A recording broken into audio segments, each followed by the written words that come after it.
Bismillahirrahmanirrahim. Dengan nama Tuhan yang Maha Pengasih lagi Maha Penyayang. Kepada pengacara majlis, juga kepada YB Dato' Husam, Dr. Wong, tuan-tuan dan puan-puan, Assalamualaikum warahmatullahi wabarakatuh. Yang bermaksud selamat sejahtera ke atas anda semua.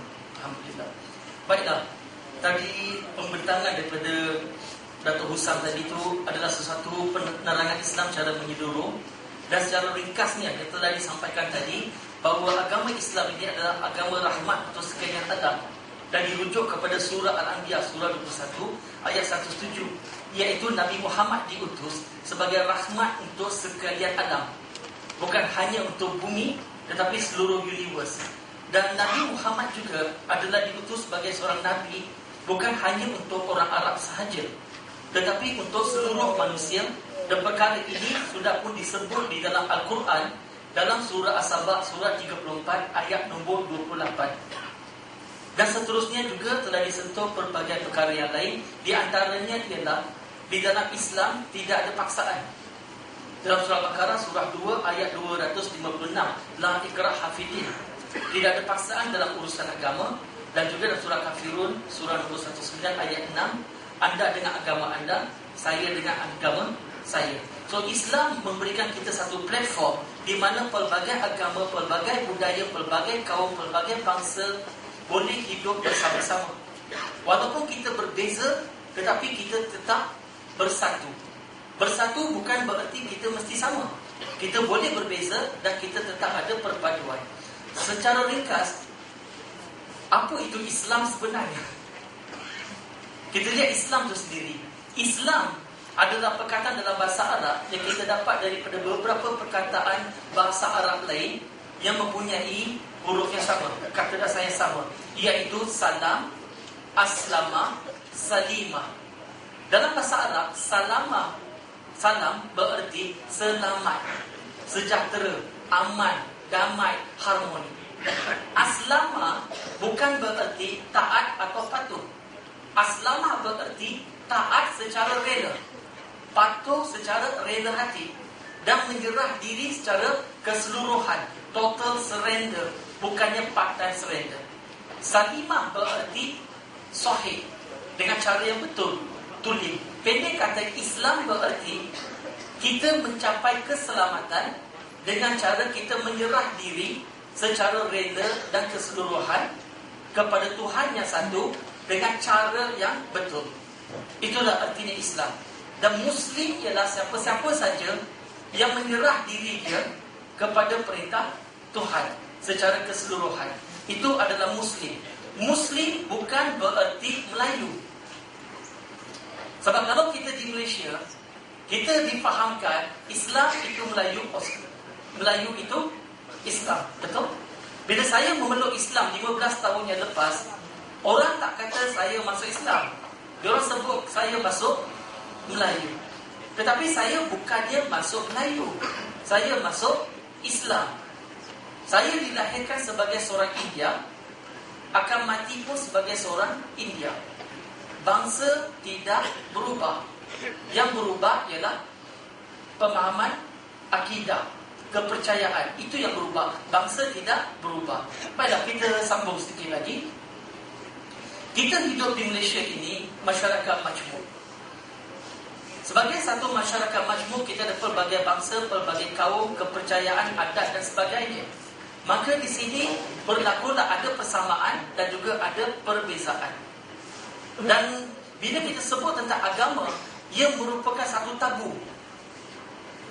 Kita tidak boleh banyak berbincang tentang agama. Kita boleh cakap pasal perkara lain. Kita boleh makan bersama-sama. Kita boleh bekerja sama-sama. Kita boleh main sukan bersama-sama. Tetapi nak bincang tentang agama merupakan satu perkara tabu di Malaysia. Dan kerana kita kurang berbincang tentang agama, maka kadang-kadang berlaku banyak salah faham terhadap agama satu sama lain. Bukan hanya kepada Islam, juga daripada orang Islam kepada agama-agama lain berlaku salah faham. Maka di sini kita perlu ada lebih banyak platform seperti ini dan juga dialog antara agama. Dan bila kita melakukan dialog antara agama, maka kita dapat kurangkanlah permasalahan atau salah faham yang berlaku antara satu sama lain. Baiklah, sekarang ni kita lihat beberapa perkara. Saya nak komen sedikit apa yang Dr. Wong telah sampaikan tadi. Di antaranya, Dr. Wong menyampaikan, kalau kita nak melihat agama Islam, jangan kita lihat kepada orang Islam. Tetapi hari ini realiti, kalau kita lihat di Malaysia, kalau kita lihat kebanyakan orang Islam kadang-kadang tidak menggambarkan cara hidup Islam yang sebenar. Sebagai contoh, penagih dadah paling ramai siapa di Malaysia? Penghuni pusat seriti paling ramai siapa? Penghuni penjara paling ramai siapa? Bosiah, bojan, walaupun itu istilah Hokkien ya, Cina, tapi paling ramai bosiah dengan bojan ini siapa? Kes-kes buang bayi paling banyak dilakukan dari kalangan siapa? Haruan makan anak, harapkan pagar, pagar makan padi, harapkan tin makan biskut. Paling banyak dilapor di kalangan siapa? Mak-mak rempit paling ramai siapa? Jadi kadang-kadang orang mendapat satu gambaran agama Islam ni sesuatu yang negatif. Dan apa yang Dr. Wong kata tadi, persepsi di Semenanjung Pantai Barat dan Semenanjung Pantai Timur adalah berbeza. Memang betul. Saya bagi contoh saya. 20 tahun yang lepas, bila pertama kali saya nak datang ke Kelantan atas urusan pekerjaan, saya tangguh perjalanan saya ke Kelantan. Sebab daripada laporan-laporan media pada waktu itu banyak menggambarkan perkara negatif tentang Kelantan. Dan waktu itu saya bukan beragama Islam. Saya takut nak pergi ke Kelantan. Waktu itu Kelantan baru saja mendapat kerajaan yang baru. Jadi media melaporkan perkara-perkara negatif. Islam adalah tak bagus, Islam begini, Islam begitu. Saya pun takut. Dan saya pergi. Akhirnya pergi juga kerana urusan kerja. Bila sampai ke Kelantan, saya tinggal di sini. Terus terang saya kata, saya dah pusing satu Malaysia. Saya dapati negeri Kelantan, rakyat dia adalah rakyat yang paling baik daripada seluruh Semenanjung Malaysia. Saya cakap ini bukan kerana saya berada di Kelantan. Kalau saya ada di negeri lain pun, saya akan cakap benda yang sama. Sebab fakta tak berubah. Inilah kadang-kadang media kadang-kadang memberikan gambaran yang tidak tepat, yang kurang betul. Dan seterusnya, Dr. Wong juga telah mengatakan sedikit dia sentuh tentang Barat bila kejatuhan Khalifah Osmani di tangan Barat, dan kemudian dunia Islam ni melihat Barat ni cara negatif. Jadi apa-apa yang datang daripada Barat kita ambil cara negatif. Di sini bukan semua yang datang dari Barat adalah negatif, dan bukan semua yang datang daripada dunia Islam, orang Islam, adalah positif. Sebab manusia kadang-kadang tidak ikut apa yang diajar oleh agama tadi. So kita tidak boleh menolak sesuatu bulat-bulat ataupun menerima sesuatu bulat-bulat, tetapi kita kena mengkaji. Dan bila sentuh tentang babi tadi, kalau pengalaman saya dulu bila berkawan dengan kawan-kawan Melayu, perkataan babi itu sensitif. Ini di Pantai Barat ya. Dia takkan sebut babi. Kalau sebut babi, dia tak boleh telan air dia. Dia akan ludah. Boleh pancing kilat 1 KL. Biasa mereka akan eja ba, alif, ba, ya. Ini antara huruf-huruf jari yang mula-mula saya belajar. Ataupun dibunyikan oing-oing. Tetapi di segi di negeri Kelantan, kalau sebut babi, ini perkara biasa. Kadang-kadang saya hairan. Orang Melayu ni kadang-kadang mereka takut babi lebih daripada Tuhan. Maaf cakap ini, kita cakap terus terang. Bolehkah cakap terus terang? Sebab kadang-kadang masyarakat kita kalau cakap sesuatu, kita berlapik. Kadang-kadang terlalu banyak berlapik, mesej tak sampai. Kadang-kadang orang tak faham bagian mesej, dia faham bagian lapik saja. Jadi pada hari ini kita cakap open, kita cakap terus terang. So kerana perkara ini di Malaysia ni kadang-kadang kita tidak berbincang secara terus terang, berlakulah pelbagai salah tanggapan. Di antara salah tanggapan yang lain juga adalah tentang isu Bumi Putera. Sekarang saya nak mempersoalkan di sini kepada pembentangan Dato' Husam tadi. Bila kita dengar pembentangan daripada orang Islam, Islam ni bagus, Islam ni cantik, satu agama rahmat dan sebagainya. Tetapi sebagai non-Muslim, sebab saya pernah hidup sebagai non-Muslim, kadang-kadang bila kita tengok, taklah cantik sangat pun, teruknya. Sebab kita menghakimi sesuatu agama dengan melihat apa yang berlaku di depan mata kita. Kita menilai sesuatu agama dengan melihat penganutnya.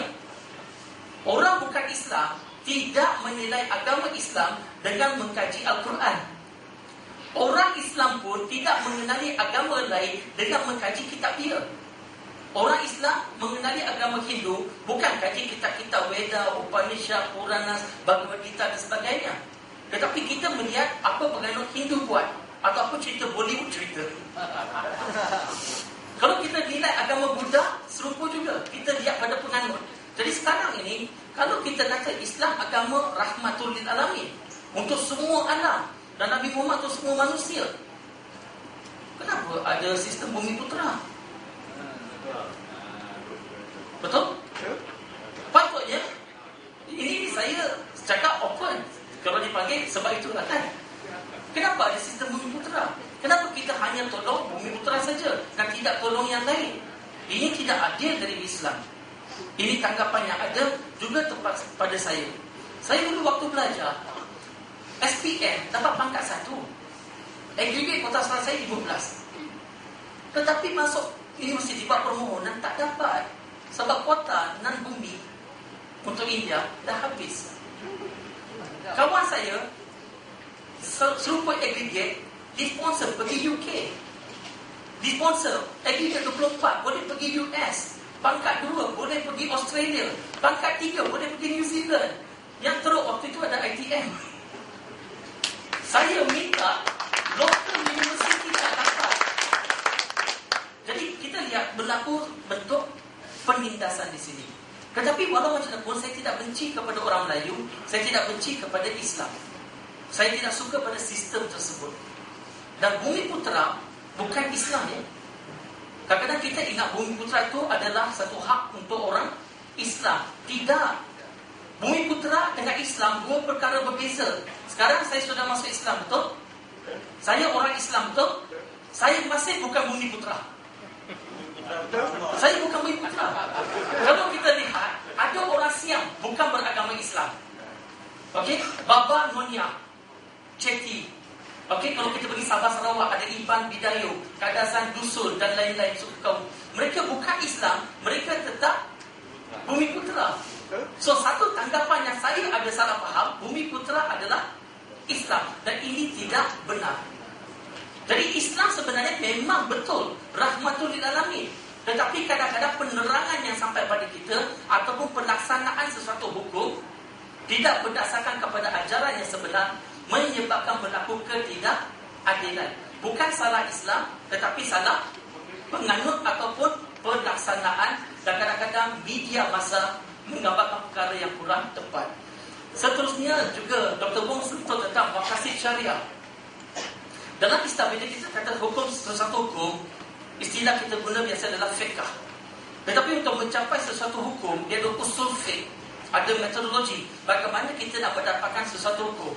Dan usul fiqh ini juga dirujuk kepada maqasid syariah, the higher objective of syariah. Jadi maqasid syariah adalah tujuan, dan maqasid syariah dilihat sebagai satu kompas untuk kita mendapatkan sesuatu hukuman. Di antara maqasid syariah, kita menjaga agama kita, nyawa kita, akal fikiran kita, keturunan kita, harta benda kita, juga melaksanakan keadilan. Sebagai contoh, kalau sesuatu hukum boleh membawa kepada ketidakadilan, maka ia bertentangan dengan maqasid syariah. Dan Islam bukan semata-mata satu agama. Di dalam Al-Quran, Allah Subhanahu Wa Taala merujuk Islam sebagai ad-din, artinya cara hidup. It is the way of life. The way of life seperti mana Tuhan perintah kita. Okey. Satu lagi. Dr. Wong tadi juga sebut tentang Islamisasi. Ataupun saya gunakan perkataan dakwah lebih senang. Islamisasi ataupun dakwah. Sebagai orang Islam, menjadi kewajipan kita melakukan dakwah. Bukan dakwah sesama Islam saja, juga dakwah kepada bukan Islam. Bila kita sebut dakwah, bukan bererti kita convert orang masuk Islam. No. Dakwah bukan bererti kita convert orang lain masuk Islam. Dalam agama Islam, kita tak boleh convert orang lain masuk Islam. We can never convert another person into Islam. Surah Al-Baqarah, surah nombor 2, ayat 272. Di dalam Al-Quran, Allah Subhanahu Wa Taala berfirman yang bermaksud, bukan tanggungjawab kamu untuk memberi hidayah. Hidayah datang dari Allah. It is not our duty to convert people to Islam, but guidance comes from God. Only God can convert a heart. We can never convert anybody's heart. Tugas dakwah menyampaikan penerangan. Kita sampaikan message. Macam hari ini ialah sesi penerangan. Kita sampaikan penerangan. Itu saja. Tetapi masing-masing buat keputusan sendiri. It is our own decision. No one can force anybody into religion. Kalau tuan-tuan dan perempuan, saya boleh ikat badan tuan-tuan dan perempuan pada kerusi, saya boleh pastikan badan tidak bergerak. Itu saya boleh buat. Tetapi perkara agama, kepercayaan, kita tak boleh paksa. Kita tak boleh ikat. Nobody can force anybody to believe into something. We cannot do that. Dan sebagai akhir kata, sebagai manusia adalah makhluk Tuhan yang istimewa. We are a special creation. We are a special creation. Tuhan telah memberikan manusia akal fikiran. Dengan akal fikiran ini, Tuhan mengizinkan manusia memilih. God allow human being, give permission to human being to choose. We have limited free will. Kita boleh memilih taat pada perintah Tuhan atau tidak taat pada perintah Tuhan. Saya ulang sekali lagi, Tuhan Maha berkuasa. Tak ada satu benda boleh berlaku tanpa izin Tuhan. Sehelai daun pun tak boleh jatuh daripada pokok ke tanah tanpa izin Tuhan. Surah Fasih, surah 35 ayat nombor 1. Tuhan adalah Maha berkuasa. Tetapi Tuhan mengizinkan manusia untuk memilih taat atau tidak taat perintah Tuhan.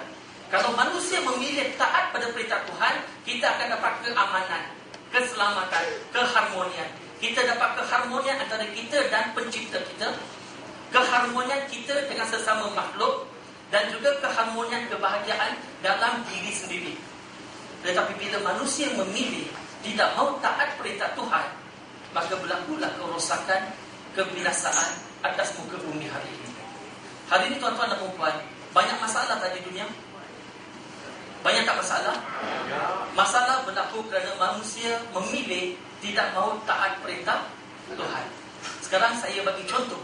Kalau semua manusia atas muka bumi taat pada perintah Tuhan dengan cara yang betul, mereka semua taat perintah Tuhan, hari ini ada masalah atau tidak di bumi? Tak ada. Jadi apa yang perlu kita buat ialah masing-masing mengkaji agama kita sendiri dan mengamalkan agama kita dengan pemahaman. Terima kasih.